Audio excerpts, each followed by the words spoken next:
고린도전서 10장. 형제 자매 여러분, 나는 여러분이 이 사실을 알기를 바랍니다. 우리 조상들은 모두 구름의 보호 아래 있었고 바다 가운데를 지나갔습니다. 이렇게 그들은 모두 구름과 바다 속에서 세례를 받아 모세에게 속하게 되었습니다. 그들은 모두 똑같은 신령한 음식을 먹고 모두 똑같은 신령한 물을 마셨습니다.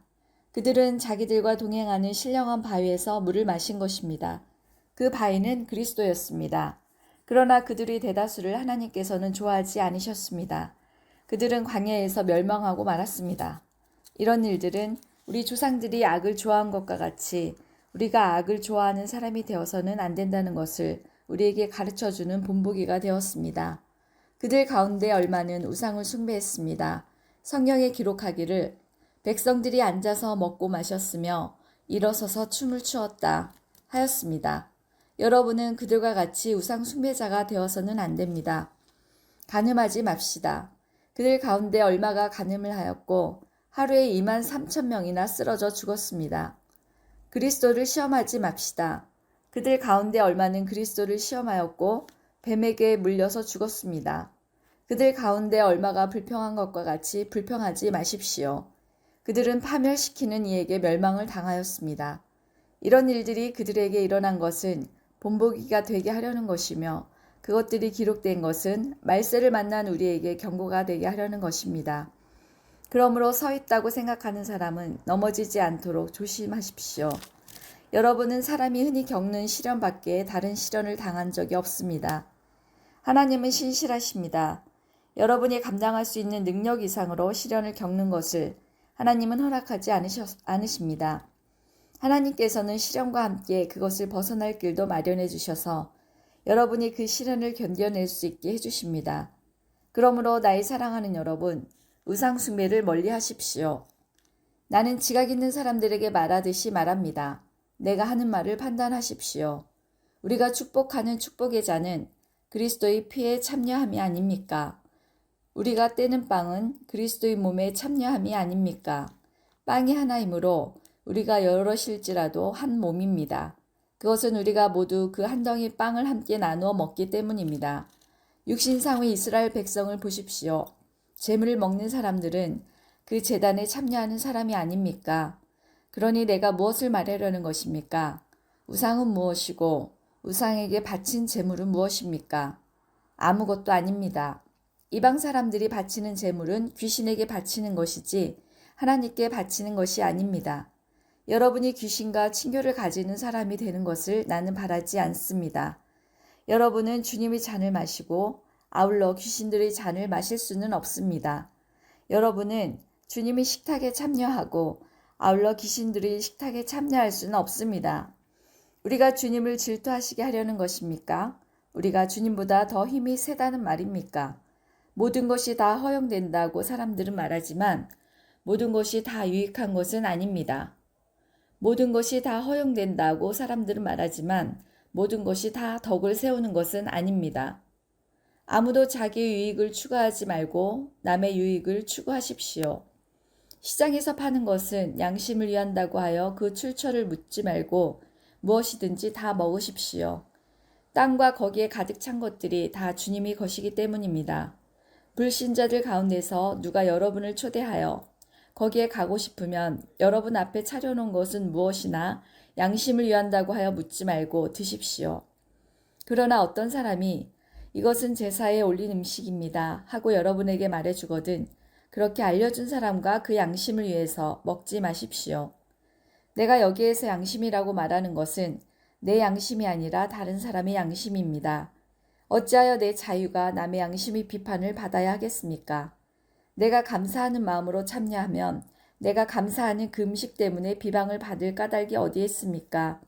그러므로 여러분은 먹든지 마시든지 무슨 일을 하든지 모든 것을 하나님의 영광을 위하여 하십시오. 여러분은 유대 사람에게도 그리스 사람에게도 하나님의 교회에도 걸림돌이 되지 마십시오. 나도 모든 일을 모든 사람의 마음에 들게 하려고 했습니다. 그것은 내가 내 이로움을 구하지 않고 많은 사람의 이로움을 추구하여 그들이 구원을 받게 하려는 것입니다. 고린도전서 11장. 내가 그리스도를 본받는 사람인 것과 같이 여러분은 나를 본받는 사람이 되십시오. 여러분이 나를 모든 면으로 기억하며 또 내가 여러분에게 전해준 대로 전통을 지키고 있으니 나는 여러분을 칭찬합니다. 그런데 각 남자의 머리는 그리스도요, 여자의 머리는 남자요, 그리스도의 머리는 하나님이신 것을 여러분이 알기를 바랍니다. 남자가 머리에 무엇을 쓰고 기도하거나 예언하는 것은 자기 머리를 부끄럽게 하는 것입니다. 그러나 여자가 머리에 무엇을 쓰지 않은 채로 기도하거나 예언하는 것은 자기 머리를 부끄럽게 하는 것입니다. 그것은 머리를 밀어버린 것과 꼭 마찬가지입니다. 여자가 머리에 아무것도 쓰지 않으려면 머리를 깎아야 합니다. 그러나 머리를 깎거나 미는 것이 여자에게 부끄러운 일이면 머리를 가려야 합니다. 그러나 남자는 하나님의 형상이요 하나님의 영광이니 머리를 가려서는 안 됩니다. 그러나 여자는 남자의 영광입니다. 남자가 여자에게서 난 것이 아니라 여자가 남자에게서 났습니다. 또 남자가 여자를 위하여 지으심을 받은 것이 아니라 여자가 남자를 위하여 지으심을 받았습니다. 그러므로 여자는 천사들 때문에 그 머리에 권위의 표를 지니고 있어야 합니다. 그러나 주님 안에서는 남자 없이 여자가 있지 않고 여자 없이 남자가 있지 않습니다. 여자가 남자에게서 난 것과 마찬가지로 남자도 여자의 몸에서 났습니다. 그리고 모든 것은 다 하나님에게서 났습니다. 여러분은 스스로 판단하여 보십시오. 여자가 머리에 아무것도 쓰지 않은 채로 하나님께 기도하는 것이 마땅한 일이겠습니까? 자연 그 자체가 여러분에게 가르쳐 주지 않습니까? 남자가 머리를 길게 하는 것은 그에게 불명예가 되지만 여자가 머리를 길게 하는 것은 그에게 영광이 되지 않습니까? 긴 머리카락은 그의 머리를 가려주는 구실을 하는 것입니다. 이 문제를 두고 논쟁을 벌이려고 생각하는 사람이 있을지는 모르나 그런 풍습은 우리에게도 없고 하나님의 교회에도 없습니다. 다음에 지시하려는 일에 대해서는 나는 여러분을 칭찬할 수 없습니다. 그것은 여러분이 모여서 하는 일이 유익이 되기보다는 오히려 해가 되기 때문입니다. 첫째로, 여러분이 교회에 모일 때에 여러분 가운데 분열이 있다는 말이 들리는데 그것이 어느 정도는 사실이라고 믿습니다. 하기야 여러분 가운데서 바르게 사는 사람들이 환히 드러나려면 여러분 가운데 파당도 있어야 할 것입니다. 그렇지만 여러분이 분열되어 있으니 여러분이 한자리에 모여서 먹어도 그것은 주님이 만찬을 먹는 것이 아닙니다. 먹을 때 사람마다 제가끔 자기 저녁을 먼저 먹으므로 어떤 사람은 배가 고프고 어떤 사람은 술에 취합니다. 여러분에게 먹고 마실 집이 없습니까? 그렇지 않으면 여러분이 하나님의 교회를 멸시하고 가난한 사람들을 부끄럽게 하려는 것입니까? 내가 여러분에게 무슨 말을 해야 하겠습니까? 여러분을 칭찬해야 하겠습니까? 이 점에서는 칭찬할 수 없습니다. 내가 여러분에게 전해준 것은 주님으로부터 전해받은 것입니다. 곧 주 예수께서 잡히시던 밤에 빵을 들어서 감사를 드리신 다음에 떼시고 말씀하셨습니다. 이것은 너희를 위하는 내 몸이다. 이것을 행하여 나를 기억하여라. 식후에 잔도 이와 같이 하시고서 말씀하셨습니다. 이 잔은 내 피로 세운 새 언약이다. 너희가 마실 때마다 이것을 행하여 나를 기억하여라. 그러므로 여러분이 이 빵을 먹고 이 잔을 마실 때마다 주님의 죽으심을 그가 오실 때까지 선포하는 것입니다. 그러므로 누구든지 합당하지 않게 주님이 빵을 먹거나 주님의 잔을 마시는 사람은 주님의 몸과 피를 범하는 죄를 짓는 것입니다. 그러니 각 사람은 자기를 살펴야 합니다. 그런 다음에 그 빵을 먹고 그 잔을 마셔야 합니다. 몸을 분별함이 없이 먹고 마시는 사람은 자기에게 내릴 심판을 먹고 마시는 것입니다. 이 때문에 여러분 가운데는 몸이 약한 사람과 병든 사람이 많고 죽은 사람도 적지 않습니다. 우리가 스스로 살피면 심판을 받지 않을 것입니다. 그런데 주님께서 우리를 심판하시고 징계하시는 것은 우리가 세상과 함께 정죄를 받지 않게 하시려는 것입니다. 그러므로 나의 형제자매 여러분, 여러분이 먹으려고 모일 때에는 서로 기다리십시오. 배가 고픈 사람은 집에서 먹어야 할 것입니다. 그것은 여러분이 모이는 일로 심판받는 일이 없도록 하려는 것입니다. 그 밖에 남은 문제들은 내가 가서 바로 잡겠습니다. 고린도전서 12장. 형제자매 여러분, 신령한 은사들에 대하여 여러분이 모르고 지내기를 나는 바라지 않습니다. 알다시피 여러분이 이방 사람일 때에는 여러분은 이리저리 끄는 대로 말 못하는 우상에게로 끌려다녔습니다. 그러므로 나는 여러분에게 알려드립니다. 하나님의 영으로 말하는 사람은 아무도 예수는 저주를 받아라 하고 말할 수 없고 또 성령을 힘입지 않고서는 아무도 예수는 주님이시다 하고 말할 수 없습니다. 은사는 여러 가지지만 그것을 주시는 분은 같은 성령이십니다. 섬기는 일은 여러 가지지만 섬김을 받으시는 분은 같은 주님이십니다.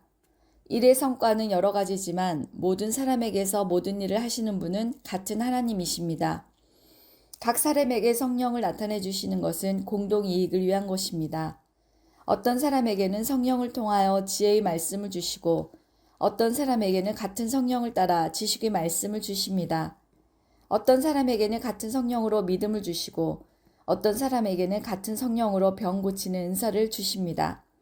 어떤 사람에게는 기적을 행하는 능력을 주시고 어떤 사람에게는 예언하는 은사를 주시고 어떤 사람에게는 영을 분별하는 은사를 주십니다.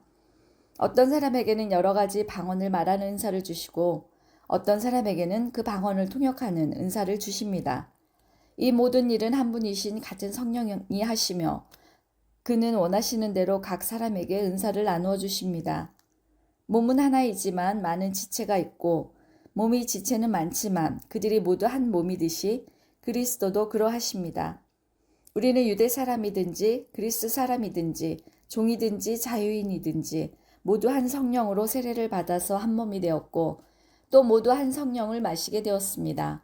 몸은 하나의 지체로 되어 있는 것이 아니라 여러 지체로 되어 있습니다. 발이 말하기를 나는 손이 아니니까 몸에 속한 것이 아니다 한다고 해서 발이 몸에 속하지 않은 것이 아닙니다. 또 귀가 말하기를 나는 눈이 아니니까 몸에 속한 것이 아니다 한다고 해서 귀가 몸에 속하지 않은 것이 아닙니다. 온몸이 다 눈이라면 어떻게 듣겠습니까? 또 온몸이 다 귀라면 어떻게 냄새를 맡겠습니까? 그런데 실은 하나님께서는 원하시는 대로 우리 몸에다가 각각 다른 여러 지체를 두셨습니다.